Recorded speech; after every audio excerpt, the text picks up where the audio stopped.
स्वागत है आप सभी का आपके अपने YouTube चैनल मेरा घर मेरा स्कूल में। और आज हम देखने वाले हैं एनसीईआरटी मैथ्स, जो कि होगा क्लास 7th के लिए। और क्लास 7 से जो हमारा चैप्टर रनिंग में है, चैप्टर 2 फ्रैक्शन एंड डेसिमल, जिसे हम भिन्न दशमलव भी कहते हैं। और इसमें आज हम देखने वाले हैं एक्सरसाइज 2.5। और 2.5 जो है इसके अंदर बहुत ही बेहतरीन क्वेश्चन है। और यदि आप स्टूडेंट्स हैं या किसी भी अन्य कॉम्पिटिशन एग्जाम की तैयारी कर रहे हैं तो ये वीडियो आपके लिए काफ़ी हेल्पफुल साबित होगा। तो आइए और देखते हैं आज के हमारे एक्सरसाइज 2.5 के बेहतरीन से क्वेश्चन, और जो कि काफ़ी कॉम्पिटिशन एग्जाम में पूछे भी जाते हैं। तो देखिए, सबसे पहले यहाँ पर आज के जो हमारा वीडियो है उसे स्टार्ट करने से पहले हमारा जो वीडियो का कॉन्सेप्ट है उसे हम क्लियर कर लेते हैं, क्योंकि जो वीडियो होगा वो इन्हीं कॉन्सेप्ट पर आधारित होगा और इन्हें हमें समझ लेते हैं तो वीडियो हमारे लिए बहुत आसान हो जाएगा। वीडियो के अंदर जो क्वेश्चन हम देखेंगे वो बहुत ही इजी हमें लगने लगेंगे। तो पहले हम हमारे जो क्वेश्चन है उनसे थोड़ा सा इंट्रोडक्शन कर लेते हैं, उनको थोड़ा सा समझ लेते हैं, उनके कॉन्सेप्ट को थोड़ा क्लियर कर लेते हैं। तो देखिए, सबसे पहले आज का जो हमारा वीडियो होगा वो है, उसमें दशांश से संबंधित क्वेश्चन भी हमें देखने को मिलेंगे।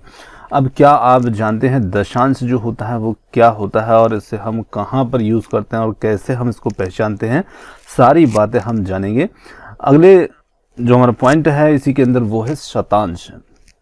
देखिए, दशांश और शतांश दोनों ही अलग अलग होते हैं। शतांश जो होता है वो दशांश की अपेक्षा थोड़ा सा अलग होता है ना। सबको बारी बारी समझेंगे, पहले हम थोड़े से पॉइंट देख लेते हैं, फिर हम समझेंगे इसके अंदर सहस्त्रांश को। और सहस्त्रांश जो है वो भी, इससे संबंधित क्वेश्चन भी हमें इसमें देखने को मिलेंगे। इसी के साथ साथ हम देखेंगे दशमलव संख्या के प्रसारित रूप को। देखिए, प्रसारित रूप जो होता है उसे तो आप जानते ही हैं, परंतु यहाँ पर हम देखेंगे दशमलव संख्याओं के प्रसारित रूप को। चलिए इन पर भी बात करते हैं थोड़ी सी। और फिर इसी के साथ आगे हम देखेंगे इसके अंदर दशमलव संख्याओं के स्थानीय मान। देखिए, ये सामान्य संख्या होती है तो उसके स्थानीय मान तो हम बहुत आसानी से निकाल सकते हैं, परंतु जो दशमलव की संख्या होती है उसमें यदि हमसे किसी संख्या का स्थानीय मान पूछा जाए तो वहां थोड़ी सी समस्या हमारे लिए सामने हो सकती है। तो इसे भी हम जानने की कोशिश करेंगे। और साथ ही साथ हम देखेंगे कि निम्न इकाई से उच्च इकाई में जब हम परिवर्तन करते हैं तो वहां पर किस प्रकार की त्रुटि हमारे द्वारा हो सकती है, और उस त्रुटि को भी समझने की कोशिश आज के इस वीडियो के क्वेश्चन में हम करेंगे। और इसी के साथ साथ आगे हम इसमें दशमलव संख्याओं की तुलना करना भी सीखने वाले हैं। चलिए इन्हीं पॉइंट पर, इन्हीं कॉन्सेप्ट पर हम थोड़ी सी विस्तार से चर्चा कर लेते हैं और ज़्यादा समय नहीं लेंगे क्योंकि हमें क्वेश्चन भी इसमें देखना है। तो सबसे पहले यहाँ पर हम बात करते हैं दशांश की। तो देखिए, दशांश यहाँ पर नाम से स्पष्ट होता है दश अंश, मतलब 10वां अंश हम कह दें इसको। तो जो कोई भी संख्या होती है तो दशांश का मतलब होता है 1/10, है ना। ये दशांश यानी कि 1/10 के रूप में वो संख्या हो सकती है, उसी भाग को हम उसका दशांश कहते हैं। इसी के साथ साथ यहाँ पर शतांश की बात करते हैं। तो शतांश में यदि हम देखें तो शतांश का मतलब हो जाता है 1/100, मतलब कि 100वां अंश जो होता है उसका, वो उसका शतांश कहलाता है। जैसे मान लिया जाए कि यहाँ 1/100 के रूप में लिखा, तो 1 जो है वो 100 का कौन सा अंश हुआ, शतांश हुआ। यहाँ पर 1 जो है 10 का कौन सा अंश हुआ, दशांश हुआ। आगे कुछ संख्याओं को भी इससे संबंधित हम देखते हैं। इसी के साथ में हम बात करते हैं सहस्त्रांश की। तो सहस्त्रांश जो होता है ये उसका 1000वां हिस्सा होता है। 1/1000 हम लिखेंगे किसी संख्या को तो वो उसका सहस्त्रांश होता है, उसका 1000वां हिस्सा। अब देखिए, इनसे संबंधित जो क्वेश्चन है वो कुछ कंपटीशन एग्जाम, टेट एग्जाम्स में किस प्रकार से पूछे जाते हैं। तो जैसे मान लिया जाए कि यहाँ पर आपसे एक संख्या आपको दे देते हैं लिख करके, जैसे कि मान लिया जाए कि 253.417। अब देखिए, यहाँ पर ये जो संख्याएं हैं ये तो हमारी सैकड़ा के रूप में है यहाँ पर, और इसके पीछे है यहाँ पर दशमलव। और दशमलव के बाद की जो संख्या यहाँ पर हम देख रहे हैं, तो ये संख्या जो है ये कौन से रूप में है, तो ये संख्या जो है ये दशांश के रूप में है, यानी कि ये दशांश है। अब मान लीजिए ये संख्या दे दी है और सबसे पूछा जाए कि इसमें से दशांश जो है वो कौन सी संख्या दशांश के रूप में निरूपण करती है, तो यहाँ पर हम उत्तर दे सकते हैं कि जो 4 होगा ये यहाँ पर दशांश के रूप में निरूपित है। इसी के साथ में हम शतांश की बात करते हैं तो देखिए शतांश के रूप में, शतांश का मतलब होता है 100वां हिस्सा। तो यहाँ पर हम जो एक देख पा रहे हैं ये जो एक होगा ये शतांश के रूप में है। इसी के साथ में यहाँ पर सहस्त्रांश के रूप में जो संख्या है वो कौन सी है, तो वो है यहाँ पर 7। तो 7 यहाँ पर सहस्त्रांश के रूप में है, 1 यहाँ पर जो इसके पीछे 4 के पीछे है वो यहाँ पर शतांश के रूप में है, और 4 यहाँ पर दशांश के रूप में मौजूद है। ठीक है, चलिए ये तो हमने समझ लिए दशांश, शतांश और सहस्त्रांश को, है ना। तो कोई भी संख्या होगी तो उसका जब हम 10वां अंश देखेंगे, 10वां भाग देखेंगे तो वो हमें दिया जाएगा। अब जैसे मान लिया जाए कि आपको कोई भी नंबर जो है वो दिया जाता है और आपसे कहा जाए कि इसे दशांश में निरूपित कीजिए, इसका दशांश रूप जो होगा वो क्या होगा, तो हम निश्चित रूप से उसमें 10 के भाग लगा करके उस संख्या को आसानी से निकाल सकते हैं। शतांश निकालना है तो 100 का भाग लगा कर निकाल सकते हैं, और सहस्त्रांश मतलब कि 1000 का भाग लगा करके उसका अंश निकाल सकते हैं। अब देखिए दशमलव संख्या के प्रसारित रूप की हम बात करते हैं, ये इसमें हम कैसे समझेंगे। तो जैसे मान ली जाए कि अभी जो उदाहरण हमने देखा, यहाँ पर यही उदाहरण हम फिर से ले लेते हैं और इसमें आपसे कहा जाए कि आप इस एक का इसमें स्थानीय मान बताइए। तो देखिए स्थानीय मान और प्रसारित रूप दोनों को ही मैं यहाँ पर समझाने की कोशिश कर रहा हूँ। आपसे कहा जाए कि इस संख्या का प्रसारित रूप लिखिए, ये लिखिए, तो आप कैसे इसका प्रसारित रूप लिखेंगे, तो ये आज हम समझने वाले हैं, है ना, प्रसारित रूप को। और साथ ही साथ यदि आपसे कोई भी अंक पूछ लिया जाए, जैसे कि एक मैंने यहाँ पर पूछा था कि एक का स्थानीय मान बताइए क्या होगा, तो अब यहाँ पर चूंकि हम सामान्य संख्या होती तो हम इकाई दहाई पढ़ लेते, परंतु यहाँ पर क्या दशमलव के बाद में अंक है, तो यहाँ पर हमारे लिए थोड़ी सी समस्या खड़ी हो सकती है। तो इसी को हम आज समझने वाले हैं डिटेल के साथ में, है ना। तो ये स्थानीय मान हम इस प्रकार से निकालेंगे, कैसे निकालेंगे, कैसे समझेंगे, सब इसमें हम देखते हैं क्वेश्चन को लेकर के।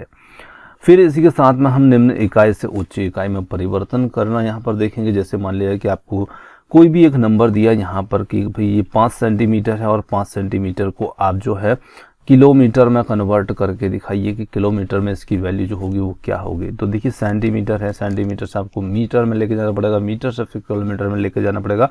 तो इस प्रकार से बहुत छोटी इकाई से हम बड़ी इकाई में कन्वर्ट करते हैं, तो वहाँ पर क्या क्या समस्याएं हम कर सकते हैं, गलतियां कर सकते हैं, त्रुटि हो सकती है, वो सब हम इसमें दूर करने की कोशिश करेंगे। साथ ही साथ दशमलव संख्याओं की तुलना करना, जैसे कोई भी हमें दशमलव संख्या दे दी जाती है और पूछा जाता है कि इन दोनों में से कौन सी संख्या, जैसे मान लिया जाए कि एग्जाम्पल के लिए यहाँ पर 0.5 लिया और दूसरी संख्या यहाँ पर मान लिया 0.05।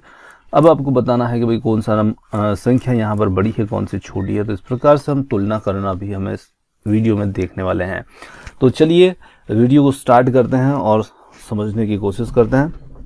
अब देखिए थोड़ी सी एक बात और मैं आपको थोड़ा सा पहले ही क्लियर कर देता हूं, जो आपको हो सकता है वहां पर समझने में कुछ समस्या लगे तो, क्योंकि यहाँ पर हमारे पास थोड़ा सा, जैसे मान लीजिए कि हमारे पास कोई सी भी एक संख्या है, जैसे मान लीजिए कि मेरे पास 3 पैसे है। अब मैं इस 3 पैसे को रुपये में कन्वर्ट करता हूँ, तो दशमलव के मान की जो आवश्यकता होती है वो हमें कहाँ पर पड़ती है और कैसे आवश्यकता इनकी लगती है। जैसे मान लीजिए कि 3 पैसे, 3 पैसे को मैं कन्वर्ट करना चाहता हूँ रुपए के अंदर, तो रुपए के अंदर यानी कि रुपया यहाँ पर जो है बड़ी इकाई है और पैसे यहाँ पर छोटी इकाई है। तो जब हम छोटी इकाई से निम्न इकाई से उच्च इकाई में परिवर्तन करते हैं, है ना, ये जो पॉइंट है ये हमारा छूट गया था, तो इसी को मैं यहाँ पर क्लियर कर रहा हूँ कि जब हम उसको निम्न इकाई से उच्च इकाई के अंदर परिवर्तित करते हैं तो वहीं पर हमें दशमलव मान की जो होती है आवश्यकता पड़ती है। देखिए कैसे पड़ती है, यदि 3 पैसे को मैं रुपये में कन्वर्ट करूंगा तो यहाँ पर मुझे लिखना पड़ेगा कि 3/100, 3 में मुझे 100 का भाग लगाना पड़ेगा।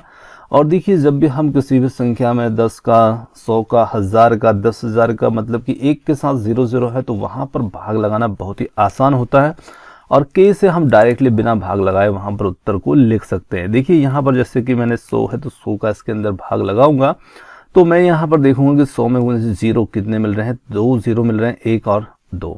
तो मैं यहाँ इस साइड से 3 के साइड से दाईं साइड से गिनना स्टार्ट करूंगा और 2 अंक पर 0 या दशमलव लगा दूंगा। देखिए कैसे लगा दूंगा, तो यहाँ पर मैं अंक गिनता हूँ तो मेरे पास सिर्फ केवल एक ही अंक है 3, तो मैं 2 अंक कहाँ से लाऊं, तो यहाँ पर मैं क्या करूँगा कि एक 0 और लगा दूंगा। अब ये देखिए 2 अंक हो गए, और यहाँ पर मैं 2 0 थे, 2 अंक के पहले यहाँ पर दशमलव लगाया और यहाँ पर 0 लगा सकते हैं, है ना। तो ये हमारा यहाँ पर क्या हो गया, इसके अंदर भाग लग गया, जो कि हमने डायरेक्टली लगा दिया। चलिए एक और उदाहरण लेते हैं, जैसे कि मैं यहाँ पर 5 लेता हूँ और 5 को मैं 1000 का भाग लगाऊंगा।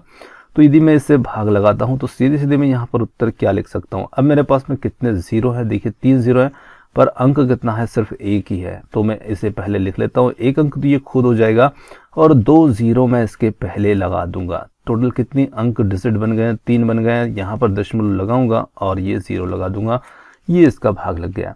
तो ऐसे जब भी हम किसी संख्या के अंदर 10 का, 100 का, 1000 का भाग लगाते हैं, तो सीधे सीधे हम इस प्रकार से 0 को काउंट करें और उतने अंक पर दशमलव लगा दें उनके आगे, ये हमारा भाग लग जाता है ना। तो बहुत कुछ आज के इस वीडियो में हम सीखने वाले हैं। चलिए स्टार्ट करते हैं और क्वेश्चन को देखते हैं। बहुत ही मजेदार क्वेश्चन है।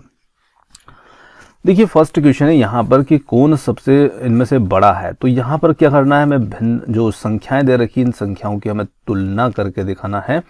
तो यहाँ पर यदि हम फर्स्ट की बात करते हैं तो 0.5 है, और यहाँ पर इसी के साथ में एक और संख्या मिल रही है 0.05।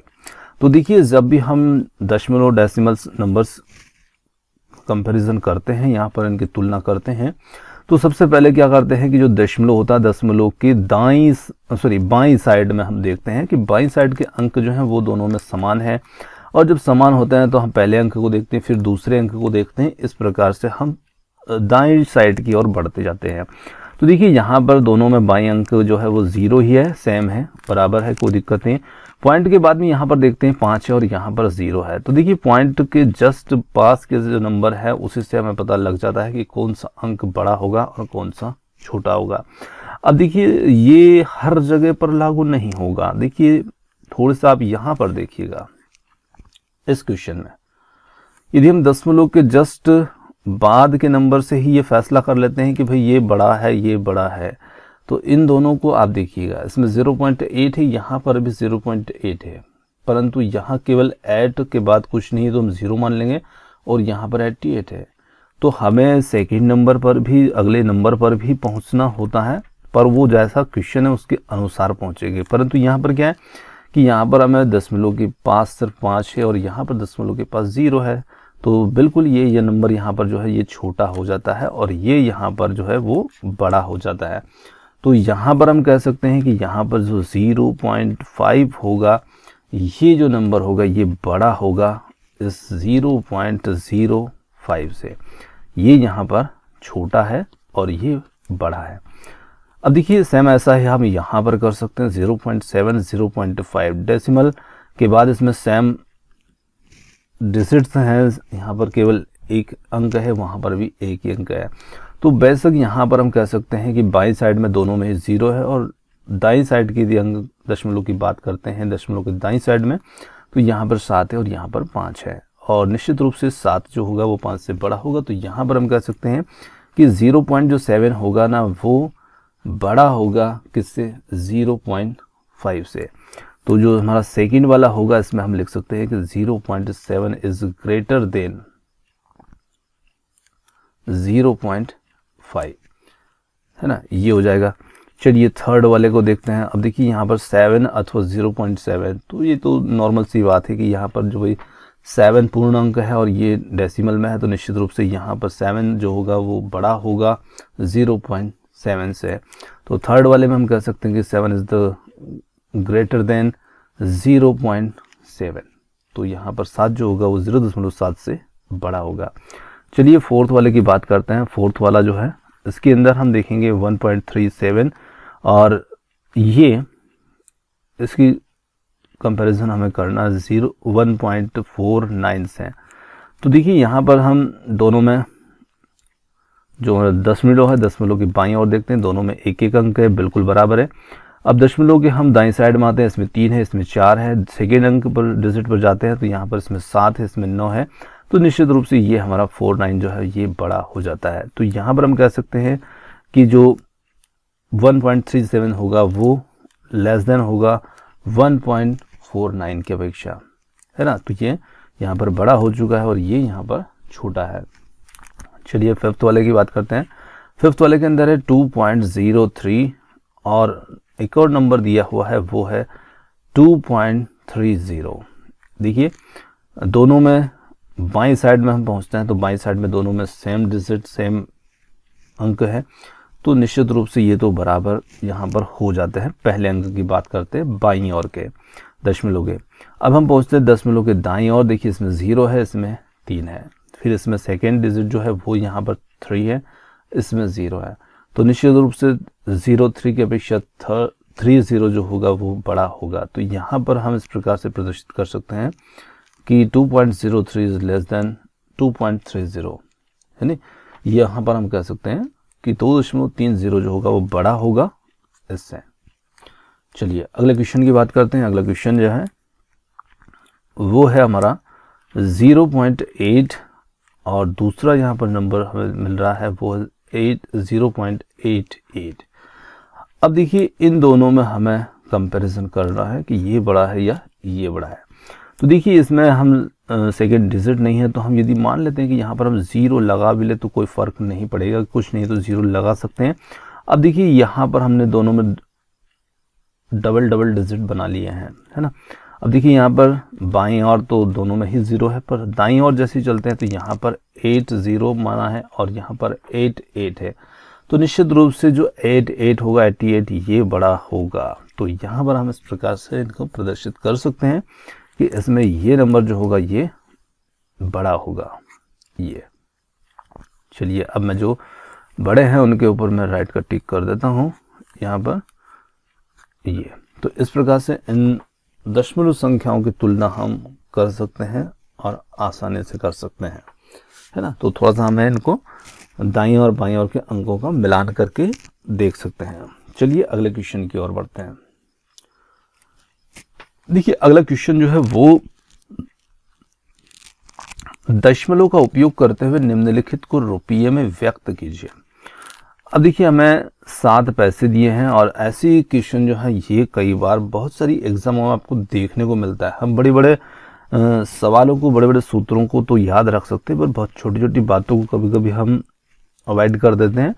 तो देखिए यहाँ पर पहला क्वेश्चन हमें मिल रहा है कि अब 7 पैसे हैं और 7 पैसे को रुपये में कन्वर्ट कीजिए, रुपये में इसका जो मान होगा वो कितना होगा, है ना। तो रुपये में हमें इसको लेके आना है। तो देखिए हम सभी जानते हैं कि जो 1 रुपया होता है, 1 रुपये की यदि हम बात करें तो 1 रुपये में 100 पैसे होते हैं, है ना। ये मैं आपको सिर्फ एक बार ही लिख कर दिखाऊंगा ये चीज़।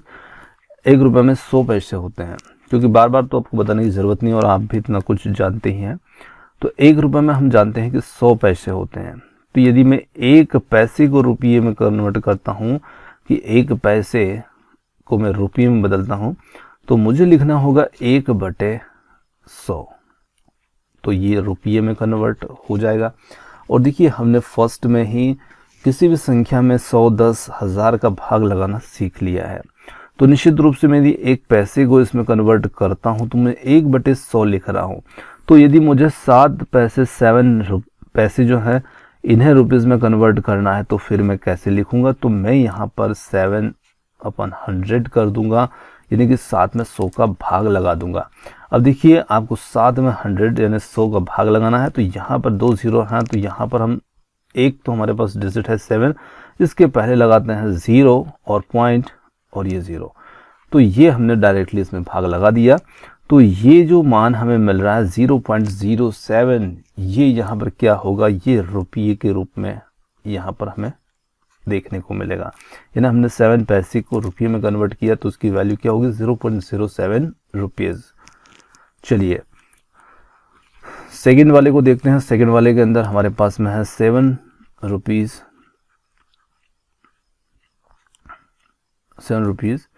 और 7 पैसे, ये है। चलिए अब इन्हें बदलते हैं रुपये के अंदर। देखिए अभी हमने देखा कि 7 रुपये यहाँ पर हमारे पास पूर्ण है और 7 पैसे हैं। तो अभी हमने 7 पैसे को इसी क्वेश्चन के अंदर ये देखा, 7 पैसे की वैल्यू रुपये में कितनी होती है, 0.07। तो इसी क्वेश्चन की थोड़ी सी हेल्प ले लेते हैं और 7 प्लस 0.07 इसमें ऐड कर देते हैं। मैंने इसे सॉल्व नहीं किया है क्योंकि यहाँ इसी क्वेश्चन में हमें वो चीज़ देखने को मिली थी, तो मैंने डायरेक्टली यहाँ पर लिख दिया है। आप ऐसे निकाल सकते हैं।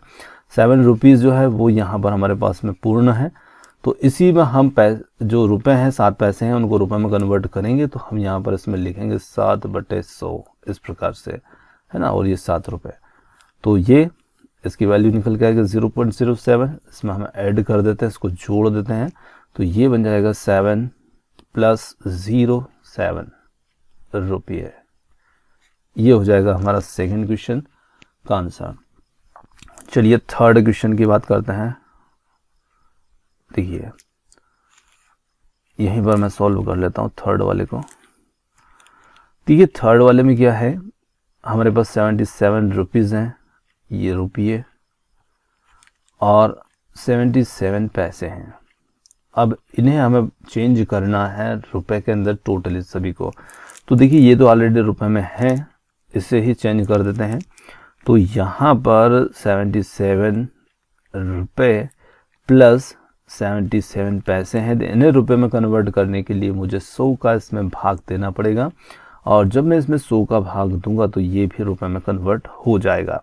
तो देखिए 77 और इसी में यहाँ पर 2 0 हमारे पास है, इससे हम इसमें भाग लगाएंगे तो 2 अंक हमारे पास मिल रहे हैं 7 इसी के आगे दशमलव लगाएंगे और ये 0। तो देखिए यहाँ पर 77 + 0.77 इन दोनों को ऐड कर देते हैं, तो ये हो जाता है 77.77 रुपये। ये चलिए अगले क्वेश्चन को देखते हैं। अगला क्वेश्चन है हमारा फोर्थ वाला। 50 पैसे हैं और 50 पैसे को हम रुपये में कन्वर्ट करेंगे। तो देखिए 50 पैसे हैं पर रुपये में कन्वर्ट करेंगे तो कितना हो जाएगा, 0.50 रुपये। देखिए 50 पैसे हैं तो 50 पैसे को मैं रुपये में कन्वर्ट कर रहा हूँ पैसे से, तो मैं यहाँ पर 50/100 ये लिखूँगा और इसमें भाग लगाऊंगा। तो देखिए 2 अंक हैं, तो यहाँ पर 0.50 रुपये। ये हो गया हमारा फोर्थ वाला क्वेश्चन। चलिए अगला देखिए। अगला क्वेश्चन है वो यहाँ पर है 235 पैसे। तो यहाँ पर इसको मैं यहीं सॉल्व कर लेता हूँ। देखिए 235 पैसे हैं, तो हम जानते हैं कि भाई 100 पैसे का 1 रुपया होता है, 200 का क्या होगा, 200 का यहाँ पर हो जाता है 2 रुपये। और चाहे तो आप ऐसे सीधे सीधे भी निकाल सकते हैं कि ये 235 है और इसमें आप भाग लगाइए 100 का। जो मेथड हम अभी अपनाता है, इन पैसे से ये अब ये रुपये में चला जाएगा और रुपये के रूप में जब ये होगा तो 2 0 है, 2 अंक गिनिए दाईं साइड से, पहला दूसरा, इसके पहले यहाँ पर लगाइए दशमलव, 2.35 2.35 यानी 2 रुपये 35 पैसे ये बन जाएगा इस रूप में।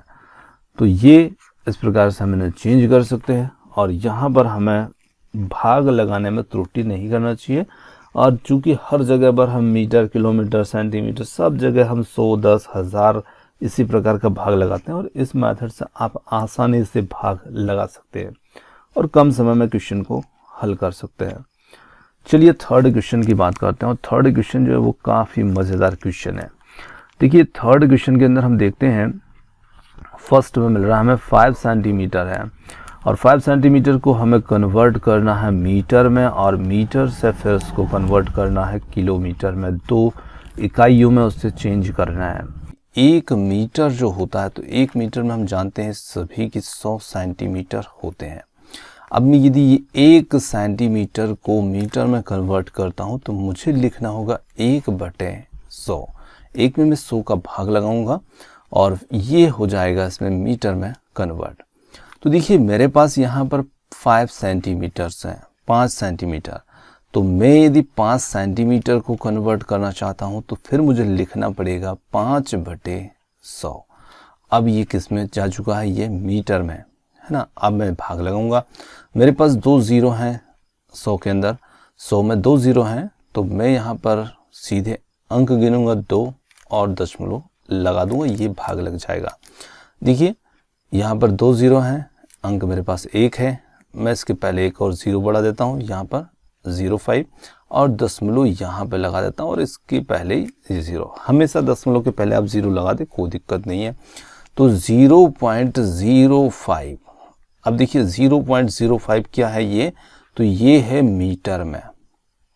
किसका मान 5 सेंटीमीटर जो है, इसका मीटर में मान कितना हुआ 0.05 मीटर। अब देखिए मुझे किलोमीटर में भी इसे बदलना है। तो देखिए अब मैं यदि किलोमीटर में बदलता हूँ, तो मैं यदि 5 सेंटीमीटर को सीधे बदलता हूँ तो मुझे थोड़ा अलग तरीका अपनाना होगा। और मैं यदि इसी को आगे बढ़ाता हूँ, जैसे कि यहाँ पर मेरे पास में है 5 सेंटीमीटर जो था, इसे मीटर में मैंने कन्वर्ट कर रखा 0.05, ये मीटर है ना। तो मैं इसी मीटर को आगे ले लेता हूँ। अब देखिए मीटर में जब हम लेके जाते हैं तो यहाँ पर हम जानते हैं कि भाई 1 मीटर जो होता है, 1 किलोमीटर जो होता है, मुझे किलोमीटर में से लेके जाना है मीटर से, है ना। इसे आगे किलोमीटर में लेके जाना है। तो हम जानते हैं कि 1 किलोमीटर जो होता है उसमें 1000 मीटर होते हैं। तो निश्चित रूप से मैं यदि यहाँ पर 1 मीटर लेता हूँ और 1 मीटर को मैं किलोमीटर में कन्वर्ट करता हूँ, तो मुझे 1 में 1000 का भाग लगाना होगा, तब मैं उसे किलोमीटर में चेंज कर सकता हूँ। पर देखिए मेरे पास यहाँ पर 0.05 मीटर्स हैं, तो मैं यहाँ पर 0.05 मीटर में 1000 का भाग दे देता हूँ, तो ये किस में जाएगा, किलोमीटर में चेंज हो जाएगा। अब देखिए यहाँ पर दशमलव लगा है, और अभी तक जो तरीका हमने देखा था उसमें क्या होता था, दशमलव नहीं होता था। अब दशमलव लगा है और अब हमें इसमें 3 जीरो यानी कि 1000 का इसमें भाग लगाना है। तो देखिए जब आप इसमें भाग लगाएंगे तो दशमलव हमेशा बाईं और आगे बढ़ता जाएगा। अब देखिए 3 जीरो हैं, तो ये अंक तो आप छोड़ दीजिए, यहाँ से आप गिनना शुरू कीजिए जहाँ से पॉइंट लगा है। इस पॉइंट के बाईं साइड में, इस साइड में अंक 3 होने चाहिए। अब देखिए 3 अंक तो नहीं है, सिर्फ 1 जीरो हमने लगाया था, वो भी ऐसे ही। तो यहाँ पर हम क्या करेंगे, देखिए 0.5 तो ये ऑलरेडी लिखा है, पॉइंट हमारा यहाँ पर है इस जगह से। तो मैं यहाँ 1, 2 और 3 0 बढ़ा देता हूँ और यहाँ पर दशमलव लगा देता हूँ। ये किलोमीटर में कन्वर्ट हो चुका है। देखिए दशमलव यहाँ पर लगा था, इसमें 3 जीरो और भाग लगा रहे हैं, तो ये बाईं साइड में और जाएगा, दशमलव इस साइड में चलते जाएगा। कितने अंक और चलेगा आगे, तो ये 3 अंक और आगे जाकर के बैठ जाता है। और वैसे यहाँ पर हुआ, यहाँ पे था दशमलव इस चीज में, और 3 अंक देखिए 3 अंक के आगे जाकर के यहाँ पर बैठ गया, इसका हमने भाग लगाया। तो यदि हम गुणा करते हैं तो वो दाईं साइड में खिसकता है, और भाग लगाते हैं तो बाईं साइड में आगे बढ़ता है। ये आप थोड़ा सा ध्यान रखिए। तो देखिए जो 5 सेंटीमीटर था उसका किलोमीटर में मान कितना हुआ, 0.0005 किलोमीटर्स। अब देखिए एक तरीका तो ये, और दूसरे तरीके से यदि मैं सीधे से कन्वर्ट करता हूँ, जैसे मेरे पास मान लीजिए कि 5 सेंटीमीटर्स हैं और 5 सेंटीमीटर को मैं सीधे किलोमीटर में बदलता हूँ। तो देखिए पहले 5 और सेंटीमीटर से मीटर में लाते तो हम कितने का भाग लगाते हैं, 100 का, और फिर ये मीटर में आता, और मीटर के बाद हम किलोमीटर के लिए कितने का भाग लगाते, 1000 का। तो यदि आप डायरेक्टली 5 सेंटीमीटर को किलोमीटर में कन्वर्ट करते हैं तो फिर आपको ध्यान रखना है कि आपको मीटर वाले 0 और किलोमीटर वाले दोनों ही 0 को काउंट करना है। तो अब देखिए यहाँ पर जो नंबर है ना वो इस प्रकार से बदल चुका है, 5 और इसके नीचे 1 0 0 0 0।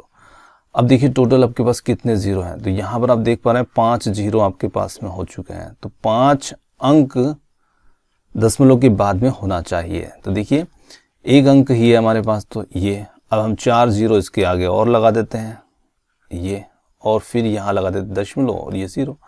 देखिए इसमें भी उत्तर सेम आया, यहाँ पर भी उत्तर सेम आया। इसमें आप डायरेक्टली जा सकते थे, इसमें आप उससे उसमें गए और उससे फिर आप उसमें गए, मतलब इसमें स्टेप टू स्टेप गए हैं और यहाँ पर सीधे वहाँ से वहाँ पहुँच गए हैं। तो इस प्रकार से हम इस क्वेश्चन को हल कर सकते हैं, और ऐसे क्वेश्चन चेंज करने को हमें कॉम्पिटिशन एग्जाम में बहुत देखने को मिलते हैं। चलिए अब हम सेकेंड वाले को देखते हैं। देखिए सेकेंड वाले को देखते हैं, इसमें है 35 मिलीमीटर्स, और मिलीमीटर से हमें से कन्वर्ट करना है सेंटीमीटर, सेंटीमीटर के बाद मीटर, और मीटर के बाद किलोमीटर्स। इस 3 इकाइयों में 3 यूनिट्स में हमें से चेंज करके दिखाना है। देखिए हम चलते हैं यहाँ पर स्टेप से ही और तीनों को स्टेप बाय स्टेप यहाँ पर चेंज करते हैं। तो देखिए सबसे पहले हम बात करते हैं, चूँकि 10 मिलीमीटर्स जो होते हैं 10 mm बराबर होता है 1 सेंटीमीटर, 1 सेंटीमीटर। तो यदि मैं 1 मिलीमीटर्स को सेंटीमीटर में कन्वर्ट करता हूं तो मुझे लिखना होगा 1/10 सेंटीमीटर। अब निश्चित रूप से मेरे पास 1 मिलीमीटर तो नहीं, मेरे पास वो 35 मिलीमीटर्स हैं। तो 35 मिलीमीटर्स को मैं किस प्रकार से लिखूंगा, तो मैं इसे ये लिखूंगा 35/10, ये है ना। अब ये मिलीमीटर्स में ना होकर के ये किस में चली जाएंगे, ये चली जाएंगे सेंटीमीटर्स में। तो इसे मैं 10 का भाग लगाऊंगा तो ये 3.5 सेंटीमीटर्स हो जाएगा। तो देखिए यहाँ पर हमने इसे इसमें कन्वर्ट कर दिया है। 35 मिलीमीटर्स को सेंटीमीटर में कन्वर्ट करेंगे 3.5 सेंटीमीटर। चलिए अब हम इसे कन्वर्ट करते हैं आगे। अब देखिए 3.5 सेंटीमीटर में ये आ चुका है।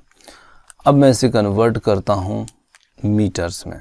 तो देखिए 3.5 अपॉन मुझे करना होगा 100, क्योंकि 1 मीटर बराबर हम जानते हैं कि 1 मीटर बराबर 100 सेंटीमीटर होता है। तो मैं 1 सेंटीमीटर को कन्वर्ट करूँगा तो मुझे लिखना होगा 1/100 मीटर्स, इस प्रकार से। तो यहाँ पर मेरे पास 35 सेंटीमीटर्स है, तो 35 सेंटीमीटर को मुझे मीटर में कन्वर्ट करना है, तो मैं इसे इस प्रकार से लिख सकता हूँ। अब देखिए यहाँ पर पॉइंट जो है वो 0.3 और 5 के बीच में है, पर 2 0 का यहाँ पर भाग लग रहा है, तो 2 अंक आगे दशमलव चला जाएगा। तो यहाँ पर दशमलव जो होगा वो देखिए 5 तो यहीं पर लिखा है, 1 अंक तो 3 हो गया, और 1 इसके आगे 0 लगा देंगे, ये दशमलव ये, तो 0.035 मीटर्स में अब ये बदल चुका है। तो इसे हम मीटर में बदलेंगे तो 0.035 मीटर्स, ये हो गया मीटर में।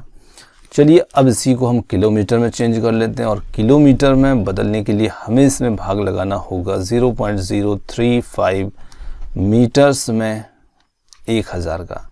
तो इसे हम किलोमीटर में लेके जाएंगे 0.035 अपॉन ये 1000, और इसे बदलेंगे तो देखिए अब दशमलव के दाईं साइड में 3 अंक हैं, पर दशमलव बाईं ओर चलेगा, कितने अंक चलेगा, कितने 0 नीचे 3, तो 3 अंक आगे इसको लेके जाते हैं।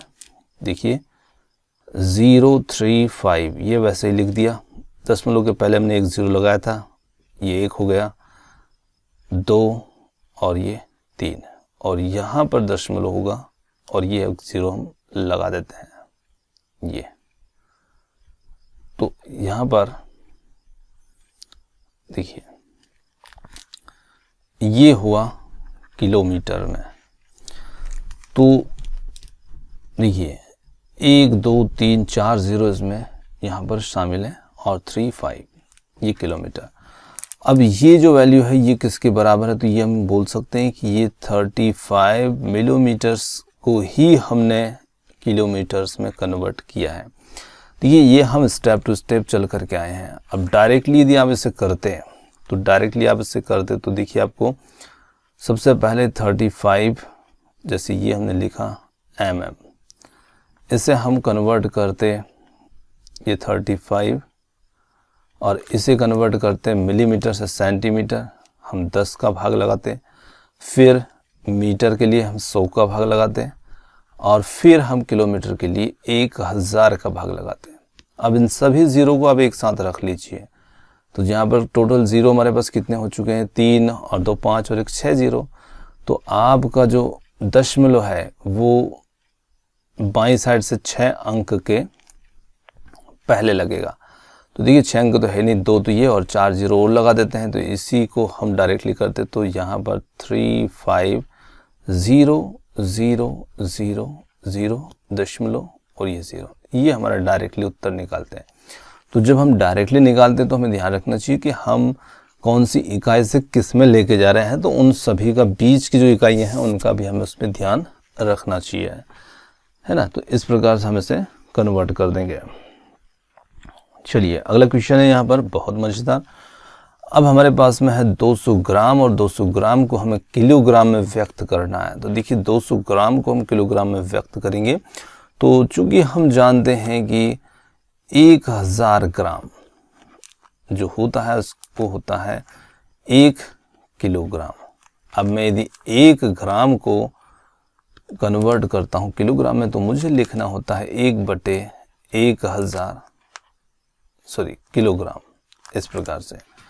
तो देखिए मेरे पास कितने ग्राम है, मेरे पास है 200 ग्राम्स, तो मैं यहाँ पर 200 ग्राम के बटे में लिखूंगा 1000। देखिए अब ये किलोग्राम में चेंज हो चुका है, पर भाग लगाएंगे। देखिए भाग लगाएंगे, कितने अंक हैं, तो यहाँ पर हमारे पास में 3 अंक, 3 जीरो नीचे, ऊपर है 3 डिजिट। तो बिल्कुल यहाँ पर 200 के पहले आप दशमलव लगाइए, ये अब ये बदल चुका है किलोग्राम में, तो यहाँ पर ये हो जाएगा हमारा उत्तर। अब देखिए यहाँ पर आप सीधे सीधे यदि ऐसा भी लिखना चाहें तो ये भी बिल्कुल सही होगा, 0.2 किलोग्राम, ऐसे भी लिख सकते हो, ये है ना, क्योंकि यहाँ पर दशमलव के 2 के बाद में 00 का कोई महत्व इसमें नहीं रहेगा। चलिए आगे बात करते हैं सेकंड वाले की। सेकंड वाले को यहाँ पर हम 3470 ग्राम्स है ना, ये ग्राम्स में है। देखिए तो वही तरीका अपनाएंगे, भाग लगा देते हैं सीधे यहाँ पर 3470 1000 और ये चेंज हो जाएगा किलोग्राम में। देखिए 3 अंक हैं, 3 जीरो हैं, 3 अंक के पहले आप दशमलव लगाइए, 1 2 3, तो ये हमारा उत्तर निकल के आएगा 3.470 किलोग्राम्स।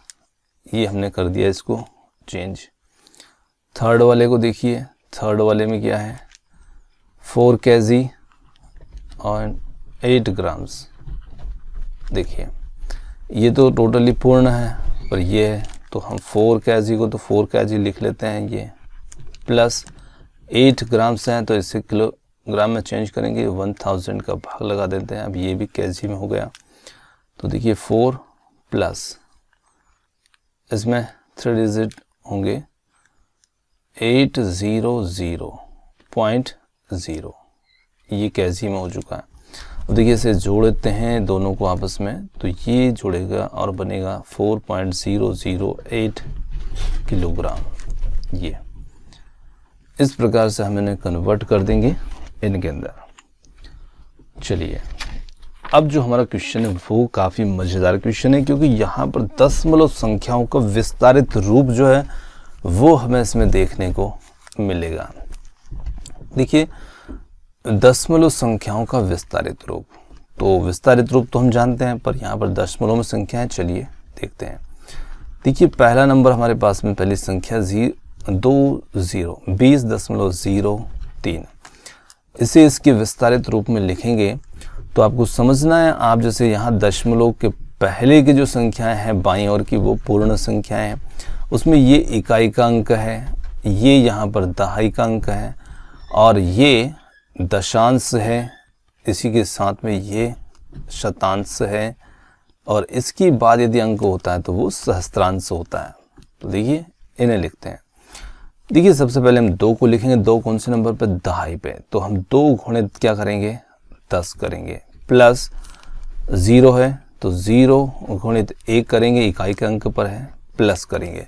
फिर इसके बाद दशमलव के दाईं साइड में आ जाते हैं, तो दशमलव के दाईं साइड में 0 है और 0 गुणित हमें लिखना होगा 1/10, क्योंकि ये क्या है दशांश, और दशांश के लिए हम 1/10 उसको लिखते हैं। फिर प्लस करेंगे, फिर यहाँ पर 3 है और 3 कौन से अंक पर है, ये शतांश पर है और शतांश के लिए हम लिखते हैं 1/100 यानी कि उसका 100वां हिस्सा। तो इस प्रकार से इस संख्या का विस्तारित रूप जो होगा वो ये बनेगा। इस प्रकार से हम उसको विस्तारित रूप में लिख देंगे। अब जितने अंकों दशमलव के बाद वैसे वैसे आपको उतने 0 बटे में लगा करके बढ़ाते जाना है। चलिए दूसरे वाले को देखते हैं। ये फर्स्ट वाला हुआ, सेकेंड को देखेंगे। देखिए सेकेंड जो है 2.303 है और इसे कन्वर्ट करते हैं तो देखिए फर्स्ट में दशमलव के बाईं ओर चलते हैं तो एक ही डिजिट है इकाई के रूप में, 2 गुणित 1। अब हम 10 नहीं गुणा करेंगे क्योंकि एक ही अंक है और इकाई का है, तो 10 गुणित 1 प्लस 0, फिर यहाँ पर क्या हुआ, दशांश हुआ 0 गुणित 1/10 प्लस 3 यहाँ पर शतांश होगा 3 गुणित 100। ये इस संख्या का विस्तारित रूप हो जाएगा। इस प्रकार से हम इसे लिख देंगे। चलिए थर्ड वाले को देखते हैं। थर्ड वाले को देखिए, थर्ड वाले में 200.03 इसे कन्वर्ट करते हैं दशमलव के बाएं साइड में। देखिए कितने अंक हैं, कहाँ तक हैं, इकाई, दहाई, सैकड़ा, 3 अंक हैं। सैकड़ा तक जाएंगे तो 2 में अब यहाँ पर हम 100 का गुणा करेंगे क्योंकि 2 कौन से स्थान पर है, सैकड़ा के, तो 100, 2 गुणित 100। इसी के साथ में 0 यहाँ पर एक दहाई के अंक पर है तो 0 गुणित यहाँ पर 10 करेंगे। फिर अगला 0 इसके पीछे वाला जो है वो 0 गुणित 1 इकाई के स्थान पर है। फिर आते हैं दशमलव के दाईं साइड में, 0 दशांश पर होगा 1/10 प्लस 3 गुणित 1/100 क्योंकि 3 यहाँ पर शतांश के रूप में है तो इसमें हम 1/100 कर देंगे। ये हो जाएगा इस संख्या का विस्तारित रूप। इसे हम विस्तारित रूप में इस प्रकार से लिख देंगे। चलिए फोर्थ वाले को देखते हैं। फोर्थ वाला है 2.034, इसे लिखते हैं। देखिए 2, फिर यहाँ इकाई के रूप में है 2 गुणित 1 प्लस 0 गुणित 1/10 दशांश हुआ, 3 यहाँ पर शतांश है तो 0 गुणित 1/100 प्लस 4 यहाँ पर क्या है, सहस्त्रांश है तो 4 में हम 4 गुणित 1/1000। इस प्रकार से इस संख्या को हम विस्तारित रूप में लिख देंगे। ये चलिए ये हो गया। देखिए तो यहाँ पर इस प्रकार से हम संख्याओं को, दशमलव संख्याओं को विस्तारित रूप में लिख सकते हैं। चलिए आगे बात करते हैं अगले क्वेश्चन की। अगला क्वेश्चन है यहाँ पर निम्नलिखित दशमलव संख्याओं में 2 का स्थानीय मान लिखिए। अब देखिए स्थानीय मान बताना है 2 का और सभी संख्याओं में 2 का ही बताना है। तो देखिए यहाँ पर हम पहली संख्या की बात करते हैं 2.56। इसमें यहाँ पर 2 का जो स्थानीय मान होगा, 2 का स्थानीय मान, तो यहाँ पर 2 का स्थानीय मान क्या है, तो निश्चित रूप से यहाँ पर हम देखते हैं दशमलव के बाईं साइड में है 2 का स्थानीय मान, तो यहाँ पर हम इसे लिखेंगे 2 गुणित 1 और 2 गुणित 1 का मतलब होगा ये कि यहाँ पर 2 जो है वो इकाई के स्थान पर है। तो 2 यहाँ पर इस संख्या के अंदर इकाई के रूप में मौजूद है और उसका यहाँ पर स्थानीय मान हो जाएगा इकाई का। अब हम चाहें तो 2 इकाई लिखें या इकाई भी लिख सकते हैं। इसी के साथ में दूसरे नंबर की बात करते हैं। दूसरी संख्या यहाँ पर है 21.37। इसमें हमें 2 का स्थानीय मान निकालना है और इसमें हम देखते हैं 2 का जो स्थानीय मान है वो यहाँ पर क्या होगा। तो देखिए यहाँ पर जो 2 है वो दशमलव की बाईं साइड में है और इकाई और दहाई के स्थान पर है। तो यहाँ पर हमें इस प्रकार से लिखना होगा 2 गुणित 10 और इसका मतलब होता है कि यहाँ पर 2 जो है वो दहाई के स्थान पर है। तो 2 का स्थानीय मान इसमें क्या होगा, यहाँ पर इसका स्थानीय मान होगा इसमें दहाई का। चलिए थर्ड को समझते हैं और थर्ड के अंदर देखिए 10.25 है। इसके अंदर हम देखते हैं 2 का स्थानीय मान, तो इसमें हमें लिखना होगा कि यहाँ पर जो 2 है वो किस रूप में है, वो दशमलव के दाईं साइड में, और दशमलव के दाईं साइड के जो अंक होते हैं वो शतांश दशांश होते हैं। तो 2 यहाँ पर पहले नंबर पर है, पहले ही रूप में है, तो ये दशांश के रूप में होगा। तो यहाँ पर 2 गुणित 1/10 हमें ऐसा लिखना होगा। और यहाँ पर हम कह सकते हैं कि 2 यहाँ पर जो है वो दशांश इसका स्थानीय मान है, 2 दशांश। चलिए फोर्थ वाले को देखते हैं। फोर्थ वाले के अंदर है यहाँ पर 9.42।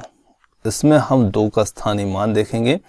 तो देखिए यहाँ पर 2 जो है वो कौन से दशमलव के दूसरे अंक पर स्थित है, दशमलव के दाईं साइड में है और दूसरे अंक पर। तो दूसरा अंक जो होता है वो शतांश का होता है। तो यहाँ पर 2 गुणित 1/100 और इसमें 2 का जो स्थानीय मान हो जाएगा वो हो जाएगा यहाँ पर 2 शतांश।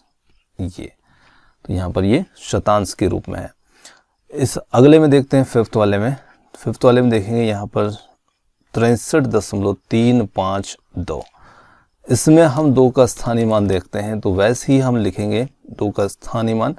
अब देखिए यहाँ पर दशमलव के दाईं साइड में तीसरे अंक पर स्थान मौजूद है और तीसरा अंक जो होता है वो किसका होता है, वो सहस्त्रांश का होता है। 1000 का भाग लगाते हैं, 2 गुणित 1/1000 लिखेंगे और यहाँ पर 2 जो है वो है सहस्त्रांश के रूप में है, सहस्त्रांश। ये तो इस प्रकार से इन दशमलव की संख्याओं में हम स्थानीय मान की पहचान करते हैं, इन्हें हम ढूंढते हैं। तो यहाँ पर हमने पूर्ण संख्या को भी देखा, दशांश को रूप में भी देखा, शतांश और सहस्त्रांश सभी के रूपों में देखा। चलिए अब बढ़ते हैं अगले क्वेश्चन की ओर। देखिए अगला क्वेश्चन है हमारा, यहाँ पर एक डायग्राम दे रखा है। दिनेश ए से बी की तक गया। तो देखिए दिनेश का जो रास्ता है वो हम देखते हैं। दिनेश ए से बी गया और वहां से सी तक गया। बी के पश्चात वो पहुंचा सी पर। अब ए और बी के बीच की जो दूरी है वो है 7.5 किलोमीटर। तो देखिए 7.5 किलोमीटर के रूप में है और बी से सी के बीच की जो दूरी है वो है 12.7 किलोमीटर। तो ये हो गई। चलिए ये दिनेश का रास्ता है। आगे बढ़ते हैं प्रश्न में। अयूब स्थान ए से स्थान डी तक गया। तो यहाँ पर अयूब का रास्ता है ये, वो चला ए से डी को और फिर वहाँ से गया सी को, ये पहुँचा यहाँ पर सी को। अब देखिए ए से सी के बीच की जो दूरी है ये है 9.3 किलोमीटर। तो ये ए से सी के बीच की दूरी नहीं है, ये है ए से डी की। थोड़ा क्वेश्चन मिस प्रिंट है। एडी की दूरी है 9.3 किलोमीटर ये, और डी से सी के बीच की जो दूरी है वो है 11.8 किलोमीटर। अब यहाँ पर ये पूछा जा रहा है कि किसने ज़्यादा दूरी तय की और वो दूरी कितनी अधिक थी। तो देखिए दोनों की दूरी को जोड़ लेते हैं कि जो दिनेश था, दिनेश का रास्ता जो था, दिनेश का पथ जो था वो कैसा था, तो वो था ए से बी और बी से सी, यानी कि वो चला था ए से बी 7.5 किलोमीटर और प्लस बी से सी 12.7 किलोमीटर।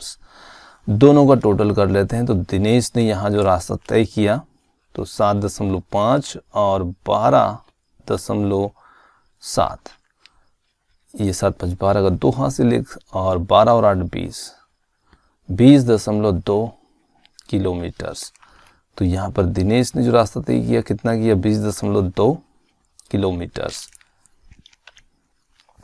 चलिए अब बात करते हैं अयूब की। तो देखिए अयूब जो था उसका रास्ता था, अयूब का रास्ता या अयूब का पथ जो था क्या था, ए से डी था, उसके बाद डी से सी था। एडी जो था वो हमारे पास में था 9.3 किलोमीटर और डीसी यहाँ पर था 11.8 किलोमीटर। वैसे इनका टोटल कर लेते हैं 9.3 और 11.8।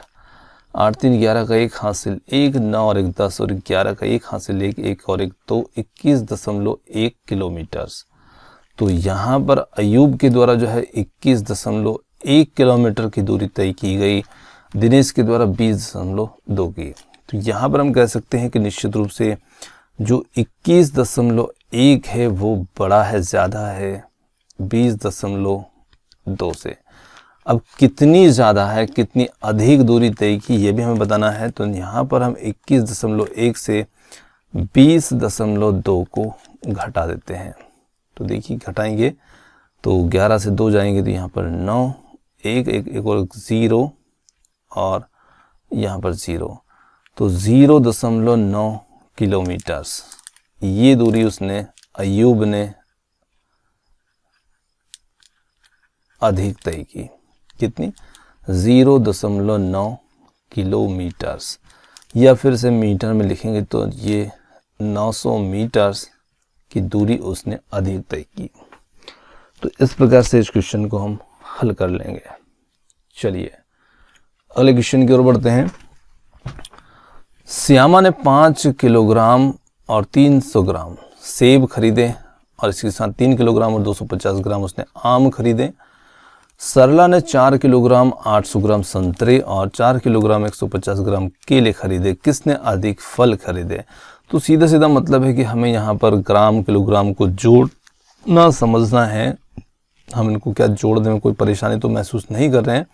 तो देखिए यहाँ पर हम दोनों का टोटल कर लेते हैं। देखिए श्यामा ने 5 किलोग्राम और 300 ग्राम ये उसने सेब खरीदे हैं, है ना। इसी प्रकार से उसने 3 किलोग्राम और 250 ग्राम उसने आम खरीदे हैं। अब टोटल उसने कितने फल खरीदे? तो यहाँ पर हम जोड़ सकते हैं 250, 5 3 2 5, 550 तो ग्राम उसने, और 5 3 8 किलोग्राम, तो उसने 8 किलोग्राम 550 ग्राम फल खरीदे श्यामा ने।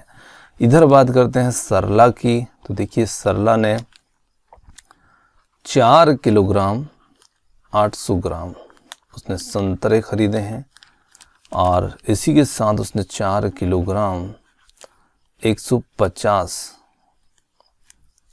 ग्राम केले खरीदे हैं।